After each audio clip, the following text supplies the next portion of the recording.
A very warm welcome to all those who are joining the PIM monthly montage.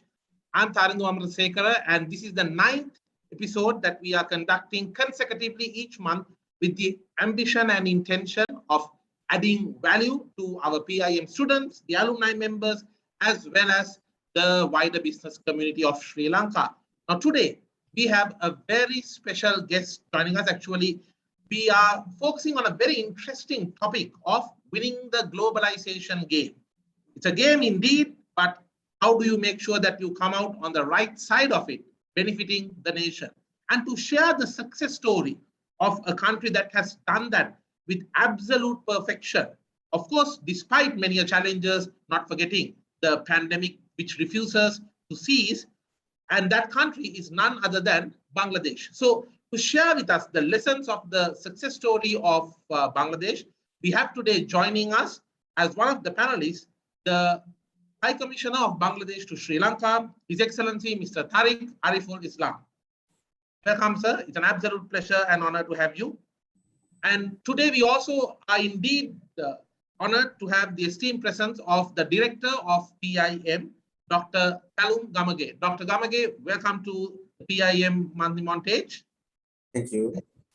And last but not the least, we have the other panelist who is joining from PIM, representing PIM, our internal in-house expert on a plethora of topics, with international business and global business being one of his key specializations, the Head of Academic Affairs of PIM, Dr. Trevor Mendes. Dr. Trevor, welcome once again to PIM Montage.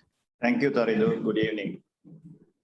And at this moment, I would now like to hand over the forum to Dr. Talum Gamage, Director of the PIM, to welcome and introduce His Excellency Mr. Tariq Ariful Islam. Thank you, Tarindu. Very good evening to all of you, ladies and gentlemen. Welcome all of you to the monthly montage organized by the Postgraduate Institute of Management, as you mentioned already. As a director of the institute, I am greatly honored to introduce our special guest today for this monthly program, His Excellency Mr. Tariq Ariful Islam, His High Commissioner of Bangladesh to Sri Lanka. Welcome, sir. On behalf of the PIM, let me warmly welcome and thank you, His Excellency, for accepting our invitation to be a resource person for this important session. Thank you, Mr. Tarindu, given me the privilege of introducing His Excellency Mr. Tariq Arif Islam to the audience. Mr. Tariq assumed duties as a High Commissioner of Bangladesh to Sri Lanka on 28 November 2020. Before he taking up the current post, he was a deputy permanent representative in permanent mission of Bangladesh to the United Nations in New York from 2016 to 2020. And Mr. Islam is a career diplomat and joined the Bangladesh Foreign Services in the year 1998. As for his other assignments abroad, he had another spell of 2005 to 2009 in the permanent mission of Bangladesh to the United Nations in New York as a first secretary and counselor. He then served as the Bangladesh Deputy High Commissioner in Kolkata, India, 2009 to 12 as the counselor. And he also served in the Ministry of Foreign Affairs of Bangladesh as a Director General, South Asia. And before that, in various other capacities, including the Director South Asia, Director Foreign Ministry Office, and also in the Personal Wing and the Foreign Secretary's Office. Mr. Islam takes particular interest in international peace and security, regional cooperation, human rights, and migration. Mr. Islam holds the Master Diplomacy and Trade from Monash University, Australia, and the Bachelor of Science in Civil Engineering from the Bangladesh University of Engineering and Technology. Again, let me warmly welcome, sir, Your Excellency, to this very important session, and over to you, sir. Thank you, Tarindu. Thank you very much, Doctor. Thank you very much, Dr. Gamage. And I also have a great honor in once again introducing and welcoming Dr. Trevor Mendes, who is the Head of Academic Affairs at the Postgraduate Institute of Management. Dr. Trevor Mendes obtained his doctorate specializing in corporate governance. He is also a consultant to many leading multinationals and also NGOs which are having operations around the world, specializing in global trade and including the United Nations and multiple committees of the UN. Dr. Trevor has also specialized in different areas of business, and he has published multiple research papers that has been referenced to via multiple global business journals. And he is indeed one of the few people who can truly claim expertise in multiple different business domains and be a master of multiple different subject matters. Welcome, Dr. Trevor. Absolute pleasure to have you once again. Thank you, Tarindu. Thank you very much. I would like to commence the round of questions, starting by opening the forum for Dr. Islam. Doctor, I believe you can clearly hear me.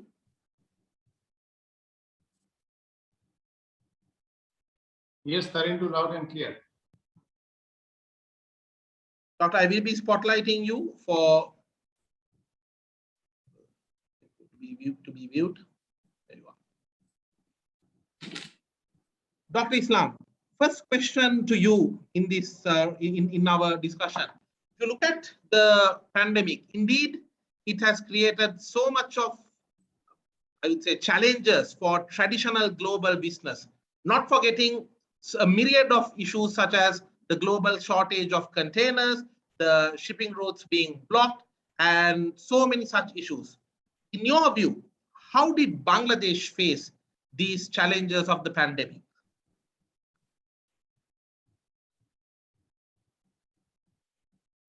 Can you hear me? We can hear you loud and clear. Okay. Thank you for the question, but before responding to the how we are handling the pandemic, let me first thank you, Tarindu, for inviting me to today's this prestigious montage, and also for the very kind words addressed to me and by Professor Gamage. And I'm really honored and privileged to be in the league of such distinguished panelists. I'm happy that PIM has put special focus on Bangladesh. And Bangladesh and Sri Lanka being regional neighbors, we share many developmental challenges and opportunities. So I think my today's deliberation will be more focused on sharing our development challenges.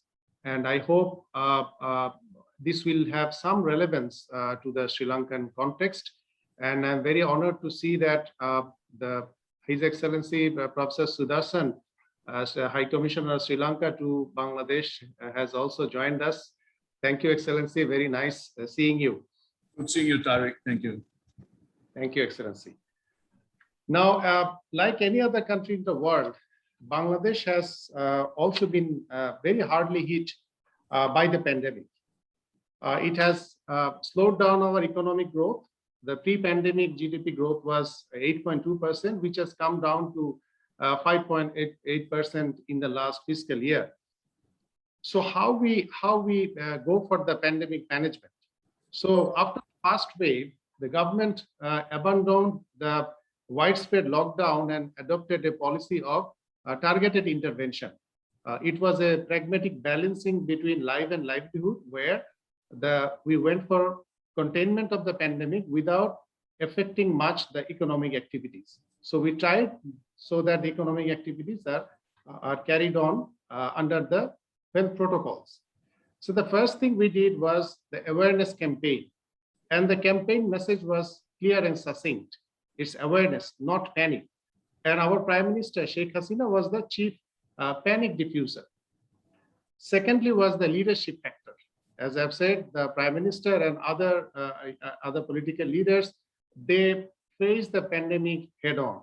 And more importantly, we did not politicize the pandemic, which we see happening in many countries in the world. Then came the government intervention, the fiscal and the financial interventions. The government came up with a huge stimulus package, which is indeed huge by our standard. It was a $14.6 billion stimulus package, which was about 4.5% of our entire GDP. So the stimulus package basically catered towards employment retention, particularly in the low income bracket, It supported the credit affected sectors of our economy, and it helped preserve the financial stability. At the same time, we expanded greatly our social safety nets to take care of the marginal segment of the population. And we have also arranged food, cash, and other kind of incentives for them. And then we relied heavily on technology for the pandemic management. For example, we used the digital financial services for cash disbursement. As a result, the disbursement of the stimulus package was very quick. As Sri Lanka is also facing the kind of similar challenge that we had a huge number of migrant workers who were returned home. So we had to rehabilitate them, and the government allotted $360 million US for their rehabilitation. And that was a big help, because those workers who came back, they didn't have anything to do at home. As you know, the ready-made garments and the foreign remittance are the two drivers of our economy. So when it came to pandemic management, we were careful so that these two sectors of our economy are impacted as less as possible. So naturally, when the stimulus package was announced, most of it, the bulk of it, went to the ready-made garment sector. And the government also announced some other incentives for attracting or increasing the inflow of foreign remittance, and that indeed helped the inflow. In fact, during the pandemic, we had the record amount of foreign investment to the tune of $220 billion US. And we also took some other measures to protect some of the essential sectors of the economy, like the agriculture, the non-farm agricultural activities, non-farm rural activities, the food processing industries. We tried to shield them from the impact of the pandemic, and as a result, we could ensure the food security. And at the same time, we took some fiscal and monetary measures to ensure the commodity price stability, so that the poor, the marginal people, are not affected by that. And the pharmaceutical industry was a very important industry, not only for our domestic purposes, but also for keeping our export strong. And the pharmaceutical industries during the pandemic, they came up with certain medicine for prevention of the pandemic. And we saw some unexpected boom in some sectors like e-commerce. So basically, these are the sectors which kept the economy afloat. They help attenuate the impact of the pandemic on our economy. Now, so as a result of a combination of these well-coordinated measures, the impact of the pandemic for a country which is very densely populated has been far less than feared. But as Mr. Tharindu has already said, we have a long way to go because there are manifold challenges. Now, when it comes to recovery, I'm going to recovery, that I'm happy to tell you that the early signs of recovery are already there. And that is for three reasons. One is the rebound in export, increased inflow of the foreign remittance, and of course, the ongoing vaccination drive.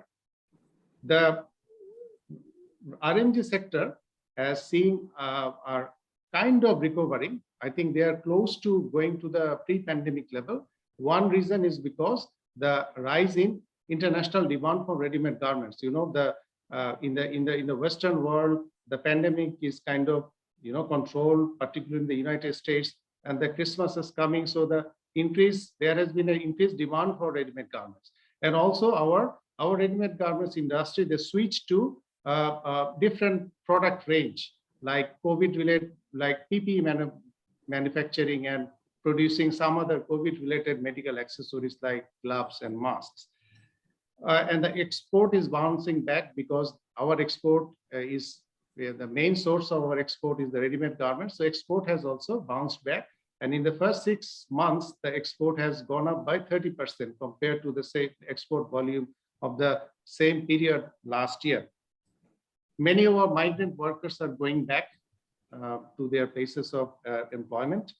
And Pharmaceutical sector, as I've said, has been less affected and have registered positive growth. Food security has improved, and the labor market is also recovering. And another very important thing was the people's resilience. The people, they went for alternative livelihood. Nobody told them. They figured it out themselves. And at the same time, the entrepreneurs, the small entrepreneurs, the small business people, they also diversified their product range, which were more suited for the pandemic time needs. And of course, when it comes to pandemic management, we have to think about the healthcare. So we have had additional budgetary allocation for healthcare, improving the health infrastructure, and for vaccine purchase. And we are, as Sri Lanka is doing, we are also sourcing our vaccines from many other countries. We have in place an economic recovery financial plan. And as a result, as a combination of all these measures, I think we are one of the 20 countries who have registered positive growth during the period of the pandemic. As I've said, it was 5.8%. At present, the country has taken a bad turn when it comes to spread of the pandemic. So the government is taking adequate measures, and we have gone for aggressive vaccination. And with that, we hope to control the situation. I can give a piece of statistics. In one single day, the vaccination went up to 3 million. So in one day, 3 million vaccines were administered. So if we can sustain this aggressive vaccination, I hope after some time, our population is huge. So it will take quite some time to fully vaccinate the entire population, but we are very hopeful. So to sum up, I believe, despite all the apprehensions, the economic outlook of our country remains kind of positive, and we are also picking up from the experience of other neighboring countries when it comes to pandemic management. And we are also looking at Sri Lanka, the way you are handling the pandemic. Thank you. Excellency, thank you very much for that, for painting a very prudent picture of the situation and also sharing with us some of the secrets behind the success story of Bangladesh in terms of how it responded to the pandemic while also maintaining a positive growth in the economic activities. Thank you so much for those opening remarks. I would also like to take this opportunity to welcome the High Commissioner of Sri Lanka to Bangladesh, Professor Sudarshan Senaviratne. Welcome, Professor. Happy to have you as a guest on our montage as well. I would now like to move to Dr. Trevor Mendes. Dr. Trevor, now you as an analyst, as an observer, as a researcher, and as an academic specializing in international trade and global business, you have probably seen multiple different decades of international business. You've seen it all, the cycles, the different eras of international business. My question to you, Dr. Trevor Mendes, in a post-pandemic world, a world beyond the pandemic, how is international business truly going to look like? Thank you, Tarindu. No country can survive without international business. Good evening, Your Excellency, Dr. Tariq Islam, Professor Sudarshan Senaviratne. Nice to see you, sir, here. PIM Director, Dr. Senaka Gamage, and Tarindu, thank you very much. So I'll start with a brief introduction. Just before the 9/11 attack, the total value of FDIs across the world was around $1.2 trillion. But the 9/11 attack really changed the trend of FDIs across the world. And then due to this 9/11 attack, the following year, 2002, 1.2 trillion FDIs came down to $620 billion, a reduction of 49%. And also there was a major shift from Western world to Asian countries for FDIs. This was the trend actually that started somewhere in 2002, 2003. And as a result of this dramatic change, what we witnessed about 19 years back, we saw some of the Asian giants are becoming they are creating a factory for the entire world. And also the other countries like Vietnam and also Bangladesh slowly changing their economic policies and so on to explore the possibility of these FDIs. So while these things are happening, a certain trend was created and it was happening up until 2019. Similarly, COVID-19 is also changing the landscapes of global trade across the world. As a result, you can see few dramatic and significant changes that are taking place. And I hope that these trends will continue as post-COVID-19. I'll give you some real life examples and also some of the changes that are taking place across the world.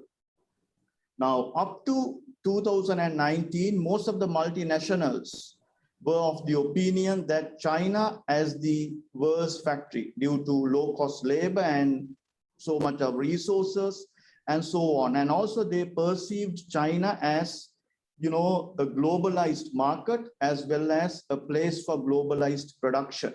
Both dimensions were observed and they were experiencing that. But at the same time with this COVID, now we can see some shifts are taking place and slowly some of the multinationals are moving towards Bangladesh and Vietnam, and they were also moving towards Myanmar prior to the coup, but now again that has a negative impact, but slowly these trends are happening. That's one positive and possible post-COVID trend in global trade. Then the second one, due to COVID-19, most of the companies witnessed and experienced that providing pharmaceuticals or health-related products would be very profitable. So by nature, multinationals' prime objective is to maximize their wealth. So they are now looking into the wealth supremacy. That's the concept they use, wealth supremacy, or to maximize their wealth by focusing on pharmaceutical products, which is considered as essential, as well as some of the health-related products.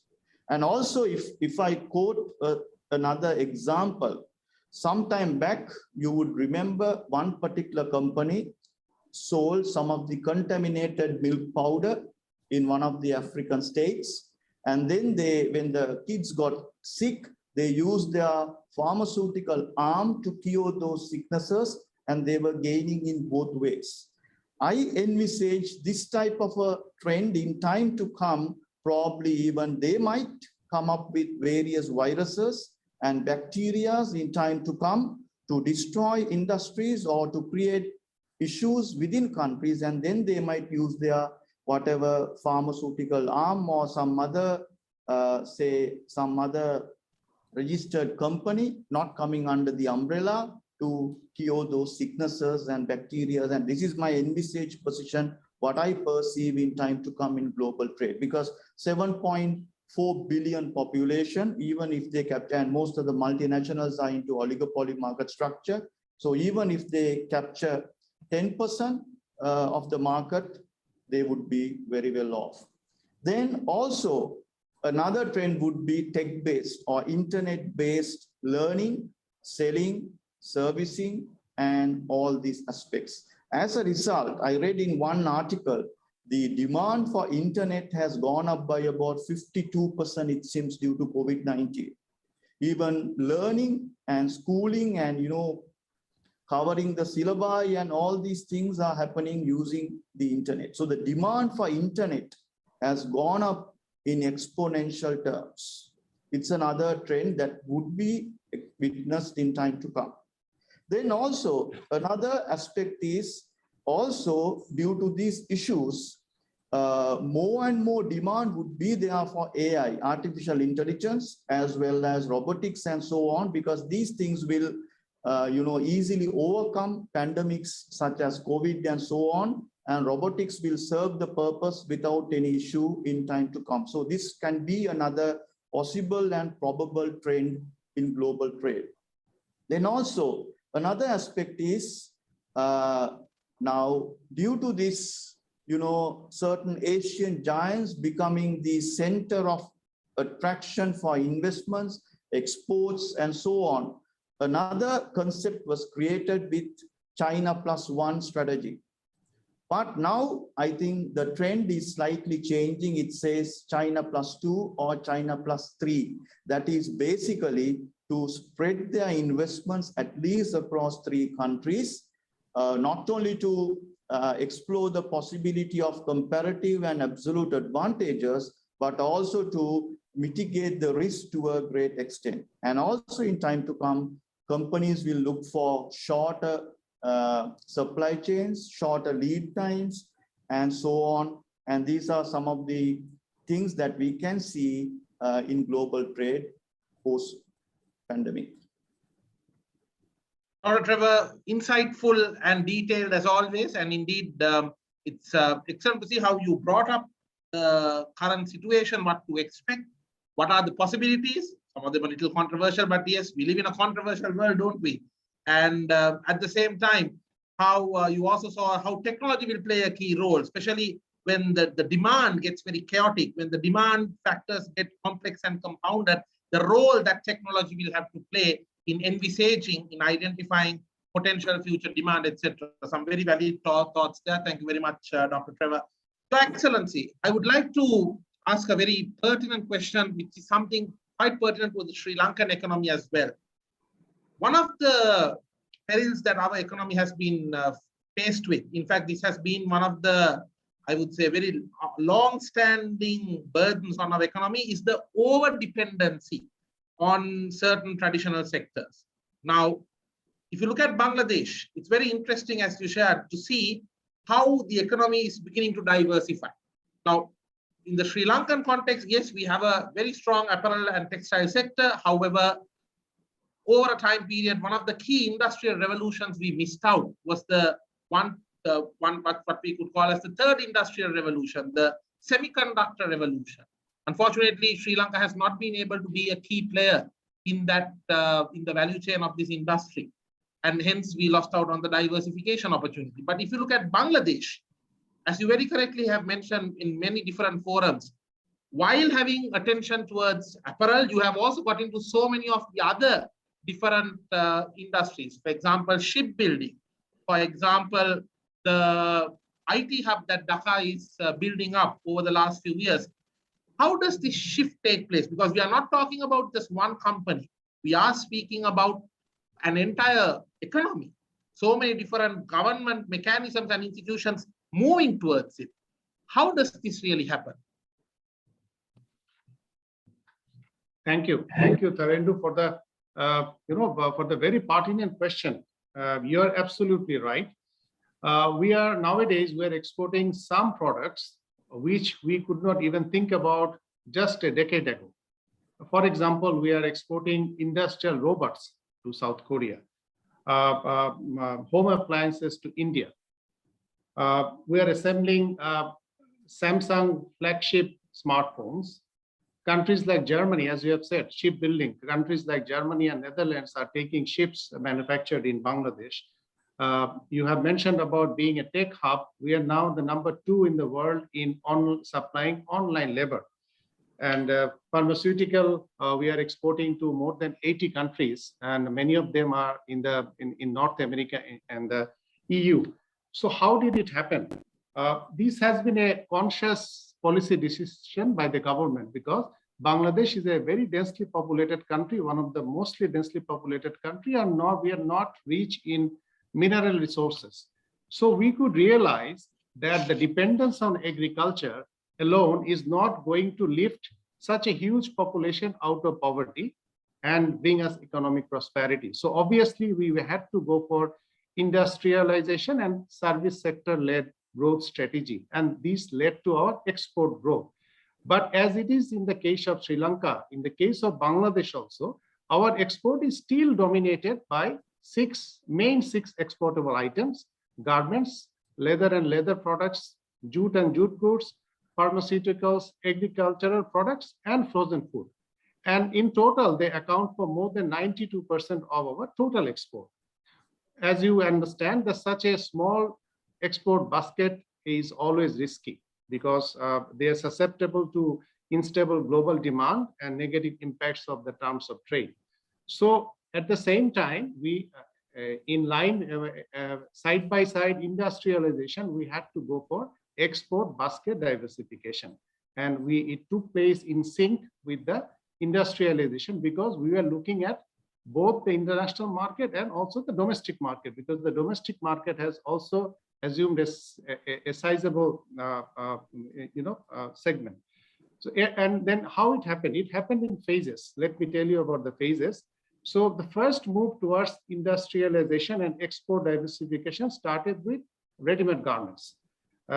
Basically, the low margin products and basic products where the technological requirements are not very high, and we had very cheap labor. So this was the first. We started the export diversification by where the manufacturing started off. Then, as our workforce became skilled, as our industrial capabilities increased, and as our investment increased, the foreign investment increased, we started gradually shifting to high margin and more value-added products. I can mention a few like leather, jute products, glass, ceramic, construction material like cement and steel production.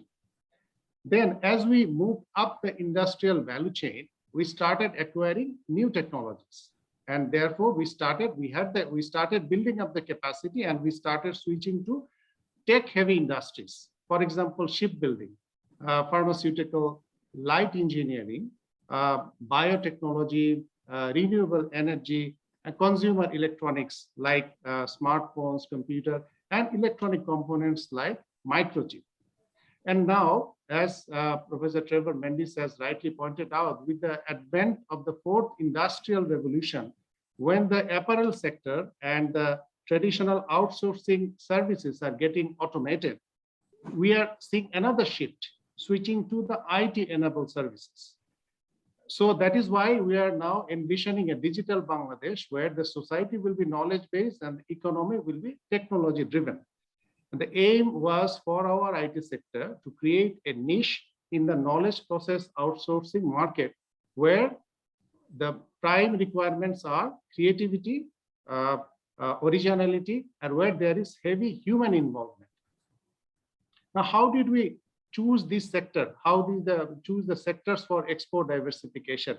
Those were chosen very deliberately. Those sectors where we had comparative and natural advantages, and where we were offered preferential treatment for market penetration, the foreign market penetration. We regard them as strategic industries. And let me tell you how it happened and how we choose them. For example, ready-made garments. We had cheap labor.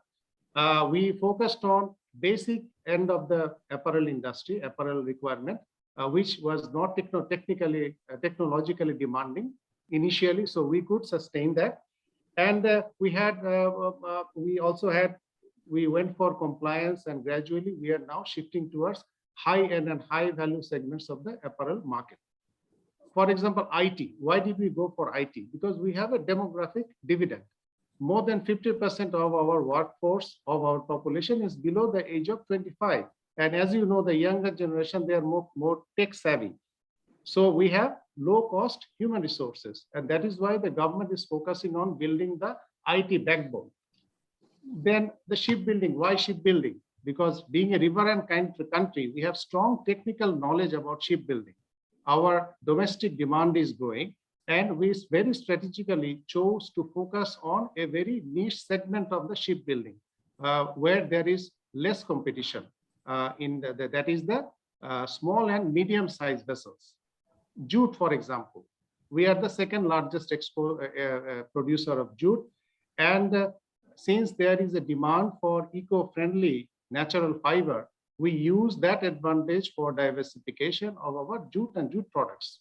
Pharmaceutical, we got a break from WTO for patent waiver, and that stimulated the growth of the pharmaceutical industry. So that is how we strategically chose these sectors where there were more probability of making inroads in foreign markets. And then let me tell you what were the catalysts behind such a shift.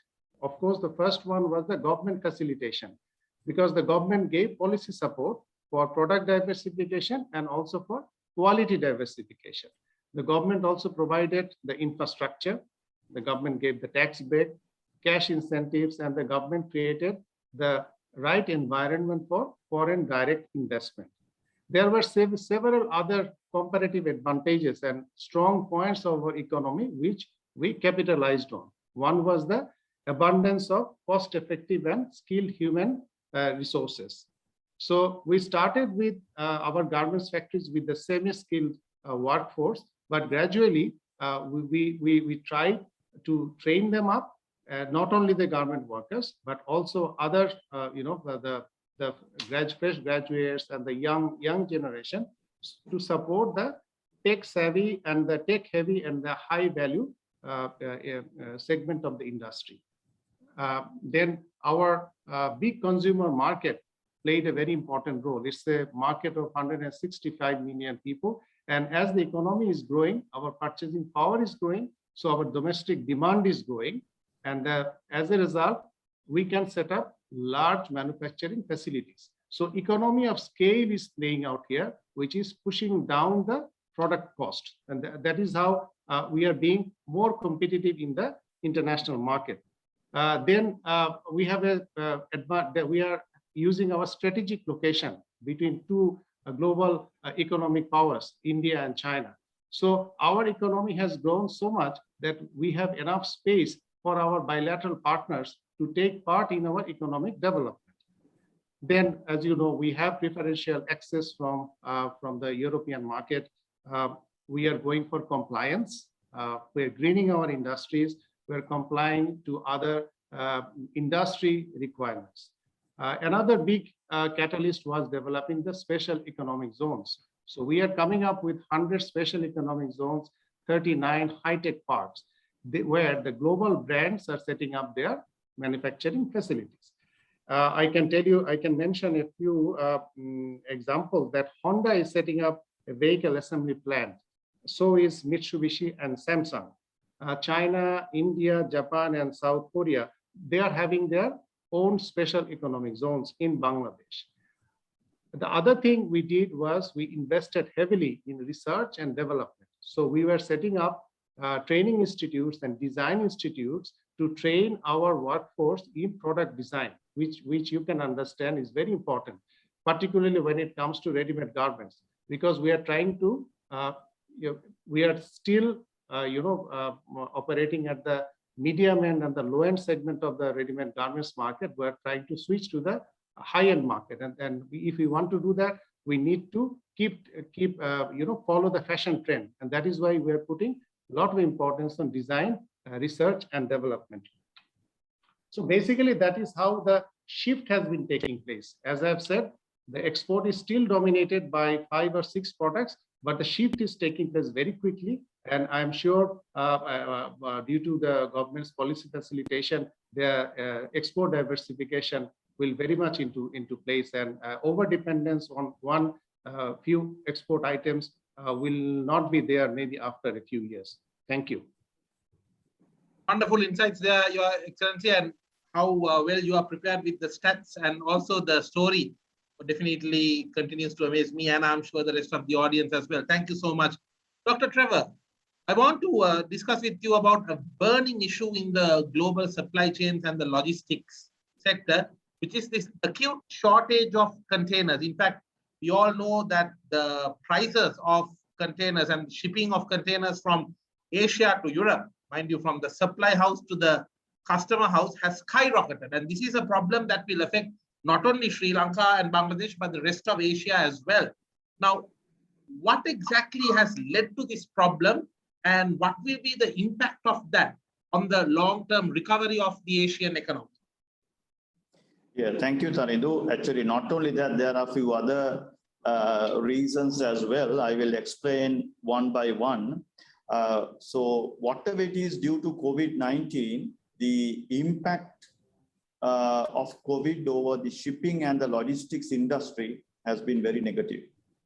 So that is due to few reasons. One is that imports have been curtailed, or people will buy only the essentials until this dust is fully settled. So as a result, when the imports are curtailed or restricted, so the shipping lines will get affected and logistics will also get affected. Then also, due to this pandemic, most of the workers in the Asian region have lost their jobs. As a result, their purchasing power has come down. So as a result, the demand has come down, so imports will also come down accordingly. Then also the demand patterns have changed. Instead of buying some, certain products, they might buy few sanitizers and, health related problems just to survive during this time. So that has also created a negative impact. On top of that, there are a few other issues. One is that not only shipping, but also the airlines and air freight has also got affected. I'll give you a few points on that. Now, as a result, due to these pandemics and travel restrictions and certain countries not allowing certain, passengers to even go via transit and so on, air travel has been restricted. As a result, number of passengers flying from one country to another country has come down.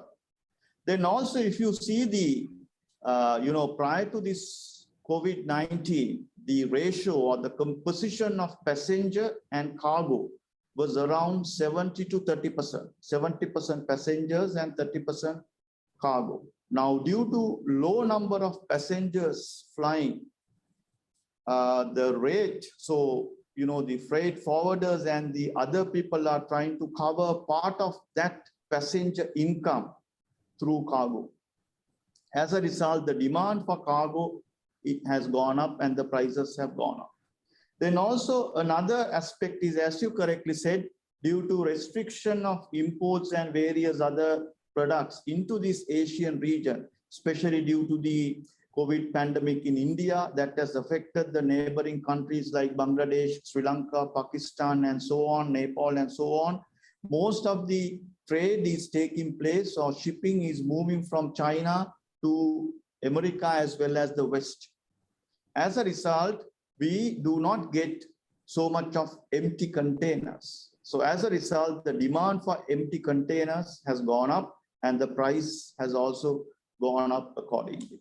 So these are some of the, and also another reason is most of the ports and also the customs, they are working with skeleton staff due to roster basis or various rosters or issues, or certain divisions have been closed. So they are working with skeleton staff, and also there are delays and undue delays as well. So all these facts or issues have negatively impacted the shipping and the logistics area in global trade. Some very valid thoughts there, Dr. Trevor. Now, given the limited time we have, I think I would now at this juncture like to focus on the questions. So we have 2 questions shared with us so far, and I would like to invite our guests of this montage to please share your questions via the chat with me. First question is dedicated for Your Excellency. And the question is from one of our students of the PIM MBA program. What can Sri Lanka do differently within the current context to achieve the economic potential that it's meant to have? What do you think? You've been in Sri Lanka for a while. Of course, in a pandemic time, you don't get to see the action as usual, but you've seen something. In your view, what do you think Sri Lanka should be doing differently?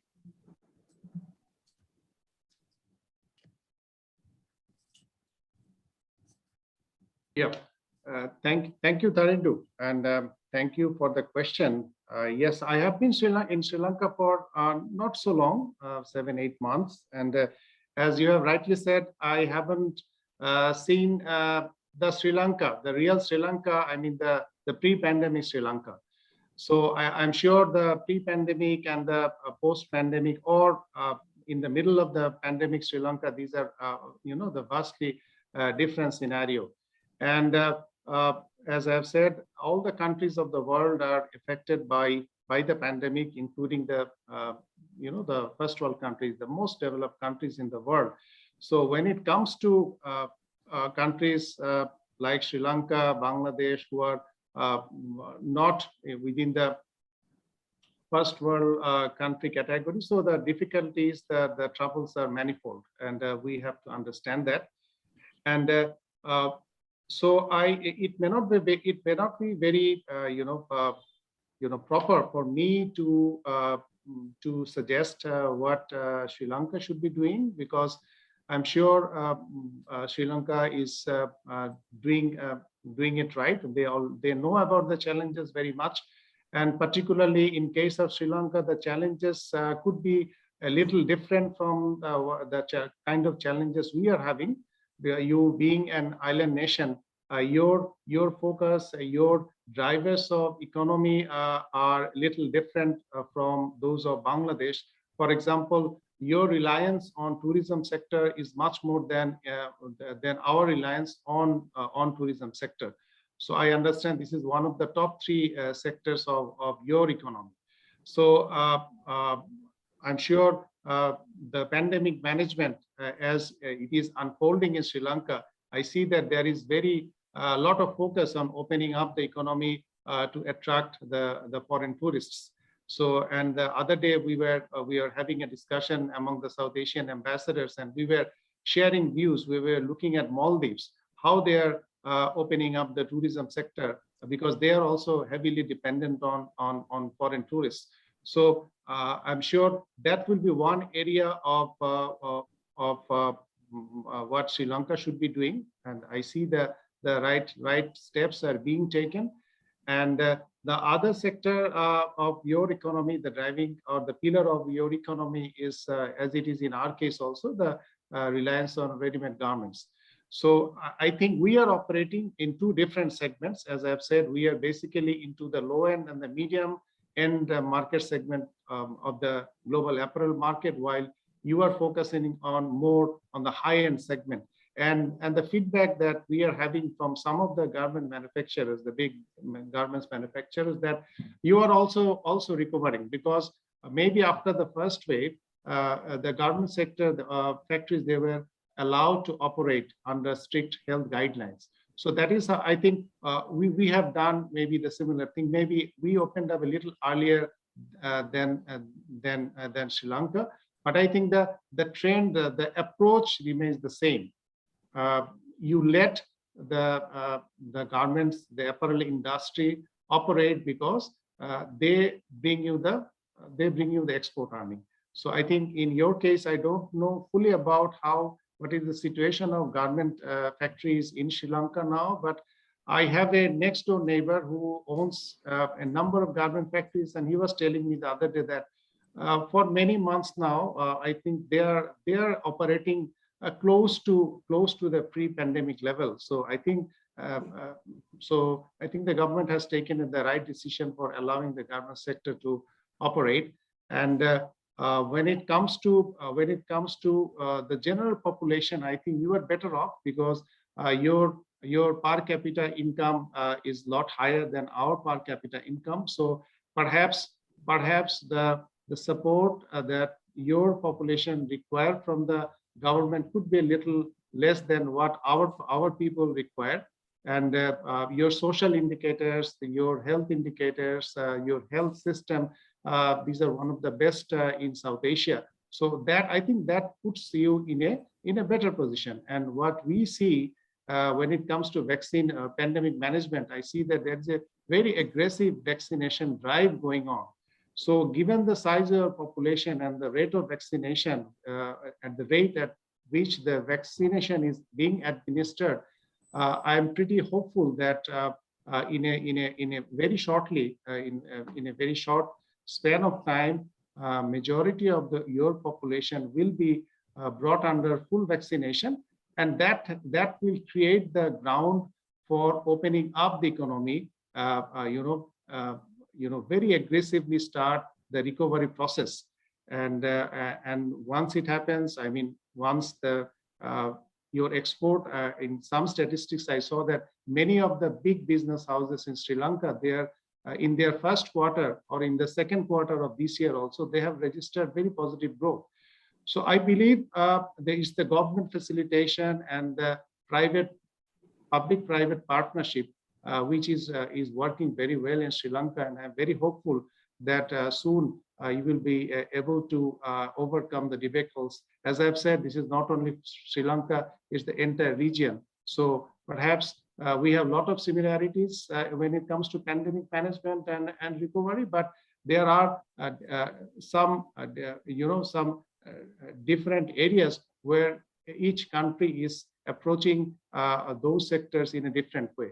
And I'm very hopeful that the bad time would be over soon once the vaccination drive is over. Thank you. Thank you, Your Excellency. Dr. Trevor, there's a question for you. They say that, as we saw in the case of China, along with economic growth, we also saw a lot of affluence coming in. Now, what do you think should be the strategy for Sri Lanka to achieve this economic growth and to ensure a better buying power in the hands of the public? Dr. Trevor, your thoughts? Yeah, basically, this is my personal view. Basically, for economic growth, we have to have few policies. As a nation, I personally feel that at least we have to have 7-8 policies. One is a proper economic policy. And also in that economic policy, we have to include some of the non-economic aspects as well. Now, this may be radical or this may be new, but still it's a must. As an example, now in 1982, under Lee Kuan Yew's government, the finance minister included 3-4 non-economic aspects into their economic policy. Example, regulatory policies, meritocracy, and so on, and going up in the corruption index and so on. So a very well thought economic policy is a must. Then in addition to that, we have to have a good education policy, energy policy, transport policy, trade policy, foreign policy, and so on, and also agriculture policy and so on. And then if we can design these policies for the next at least 15 years long term, without targeting the next elections or short term, then the investors will feel confident to come and invest. And also from the other side, we have to focus on all 4 dimensions to increase our foreign exchange reserves. Now at the moment, I know tourism is gone due to COVID, but we have 4 ways of earning foreign exchange: exports, foreign direct investments, tourism, and remittances. So we have to have proper policies. And also we have to, as His Excellency correctly said, that Bangladesh has strengthened the backward integration. So we can also go for backward integration for some of our key exports. We can focus on strategic intervention, then economic intervention, technical intervention, and security intervention to develop this country, because all 4 are equally important. Now, due to COVID, we have to include even the interventions on health, compliance, and so on, because it has proved, or it has shown us that if you neglect your health matters under this pandemic, you can see the negative impact or the negative growth in the economy. So like the 4 dimensions earlier I said, this can also be added to that.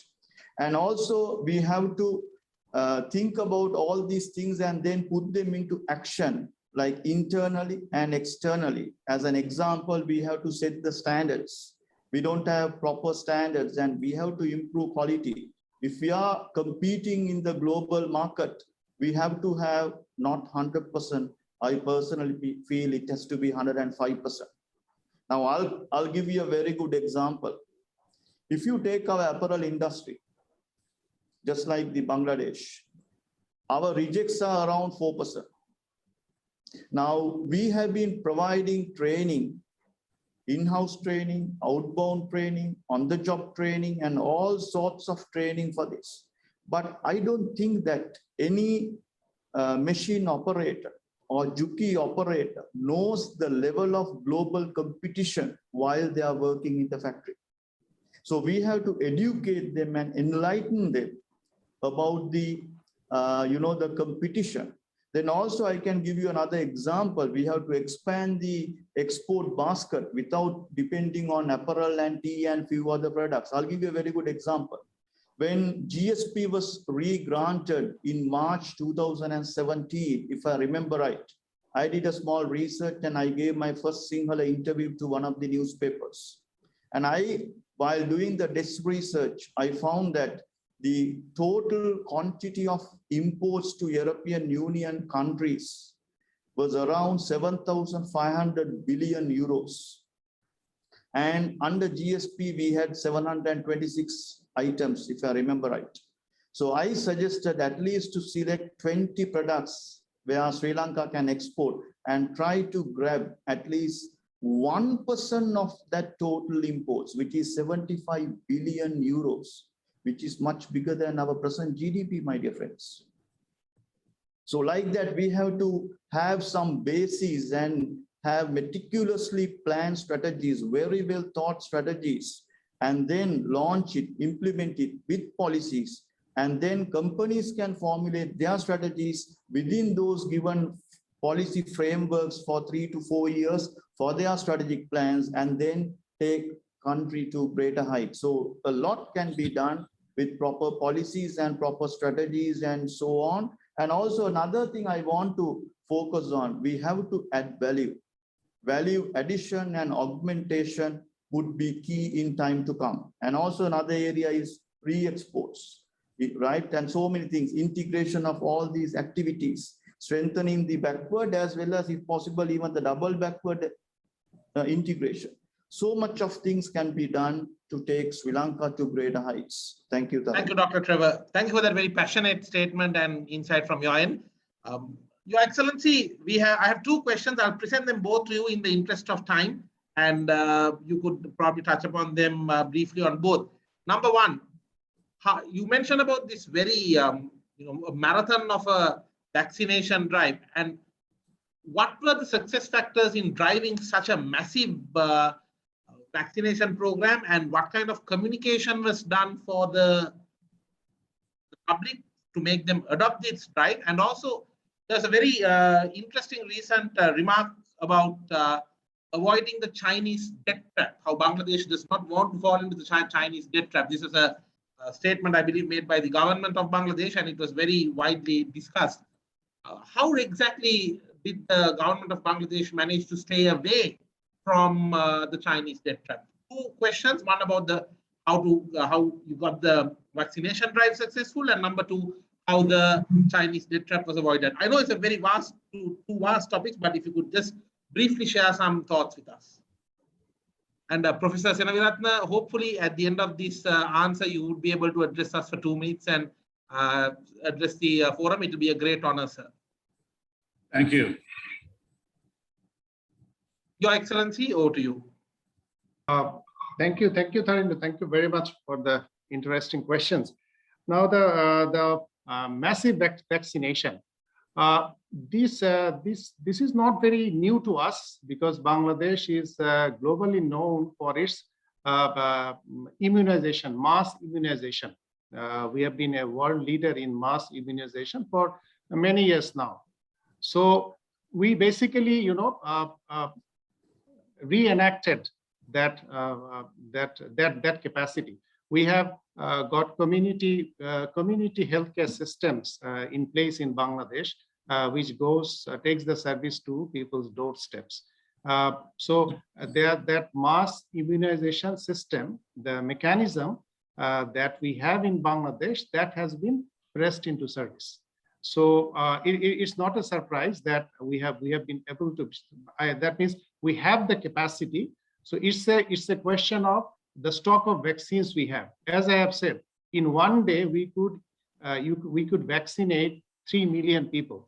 So this is an indication that we have the capacity. We have the government sector representatives, we have the civil society, we have the village volunteers, we have the NGOs. So there are so many actors in our economy who help carry forward mass vaccination. So that is number one. And about the Chinese debt trap, I also followed that news, and very interesting thing. As I have said, in our case, since our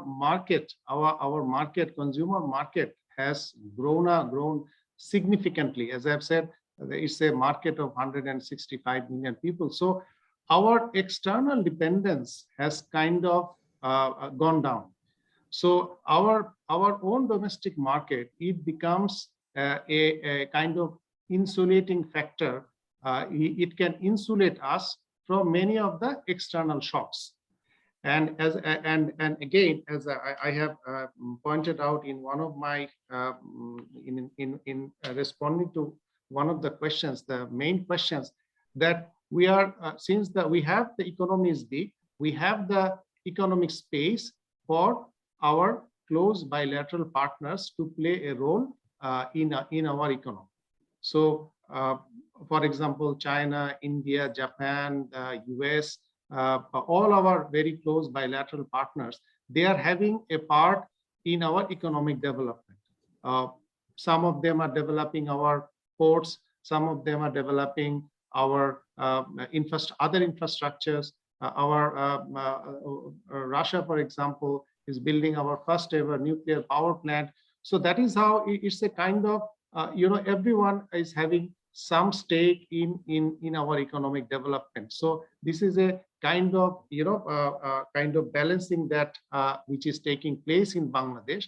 So in the same vein, the issue of debt, it hasn't become a problem for us at all, because as I've said, our dependence on foreign aid, our dependence on debt has gone down, and whatever debt we have, which is not very high when it is compared to our GDP. So we have been able to maintain a very healthy debt to GDP ratio. And when it comes to debt servicing, as Sri Lanka is, we are very meticulous about debt servicing. We never defaulted on our debt obligations. And that is why our, the credit rating is also very high. So it's not about falling in a debt trap of a particular country. We don't have any issue of falling into debt trap from any country, because our debt, we are managing the debt very pragmatically so that it doesn't go overboard. Thank you. Your Excellency, thank you very much for those thoughts and sharing your insights with us. At this juncture, prior to the conclusion, I would like to invite His Excellency Professor Sudarshan Senaviratne, the Ambassador of Sri Lanka to Bangladesh, to address the forum. Your Excellency, the forum is yours. Thank you very much. I'm very pleased to be with my brother and colleague, High Commissioner Tariq Islam. Hello, Tariq. Great to see you. Assalamu alaikum. Our tenure kind of coincides the kind of periods we have spent, him in Sri Lanka and mine in Bangladesh, almost the same. And I think as he kind of mentioned, there are restrictions, but I'm sure both of us are trying to do our best, trying to understand our two countries and also bringing the two countries together. I'm glad that this is hosted by Sri Jagadhanapur University. My last appointment in Sri Lanka was with the Faculty of Technology at Sri Jagadhanapur University. And we were tinkering a post-pandemic sustainable development program. And into that, I brought in both heritage and also pre-industrial development, how we are looking at certain development strategies, what we could apply. Now, in my opinion, I think both Bangladesh and Sri Lanka, we have to grow together. We have to think regional. We can't isolate ourselves because apart from the fact that Bangladesh and Sri Lanka has a history going back to 6th century BC, continuously, unbroken, we have been having this very close relationship, both in terms of kinship relations, trade, commerce, and various other things. And it has come to a juncture today where our countries are looking at our growth together. It's a give and take policy. I mean, in my opinion, in my philosophy, being here, we can't see just one track aspect, dimension. We have to contextualize ourselves within the SAARC and also within the Indian Ocean Rim, and how we bring Sri Lanka and Bangladesh together. And this is why I think we are also looking at the Bay of Bengal strategy, which has been developed both in Bangladesh and in Sri Lanka. And both as a historian and archaeologist, we have been doing research on this. And now Bangladesh is seriously looking at this. Now to add to this, we are looking at certain, what I would call strategic areas. For instance, how are our countries working together?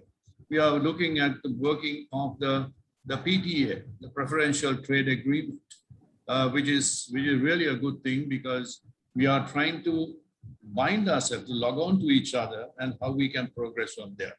We know that the two countries are having situations where preferential berthing at Chittagong and in Sri Lanka, we are giving it to both countries, where our shipping industry is kind of taking an advantage of that. We are also looking at coastal shipping. A lot of these things are in the pipeline, and we are discussing all these things. In addition to that, what's very interesting is Bangladesh opened up the export of capital. This time in the Bangladesh budget, now there's kind of permission given to export capital. And this is one of the things His Excellency, the President, is looking at how we invite capital into Sri Lanka. Because in a way, there should be a balancing act. We have nearly $2.2 billion invested in Bangladesh.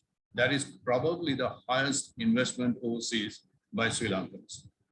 Now, because Bangladesh was a safe haven, it gave a very advantageous situation for our capital to be placed there. We are very pleased how the Sri Lankans are nurturing, and they are actually contributing towards Bangladesh.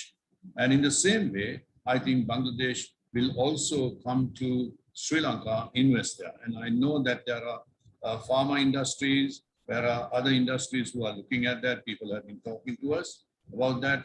Now, all these things kind of work around what I would call how Sri Lanka is facing itself and developing as a portal in the Indian Ocean Rim. And we have that advantage. And we like to share it with Bangladesh, because a lot of shipping goes through Sri Lanka.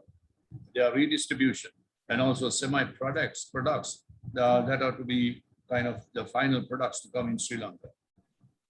Now, having said that, we are having these little glitches about what's being faced with the pandemic and all that. But I think both our countries have the resilience to rise. It's something I think I emphasize when Honorable Prime Minister visited for the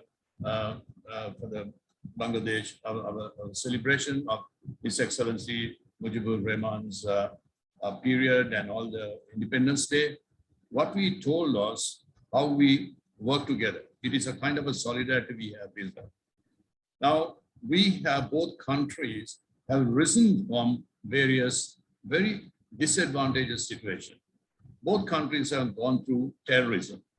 We have gone through tsunamis, floods, but both countries had the resilience to rise against all these things. And I was very much involved with His Excellency's projects about Colombo, the development of the urban plan. We are about to release the hard copy of the book. We released the electronic copy. But if you go around Colombo and go into the outskirts, we see how we bounce back after the war period.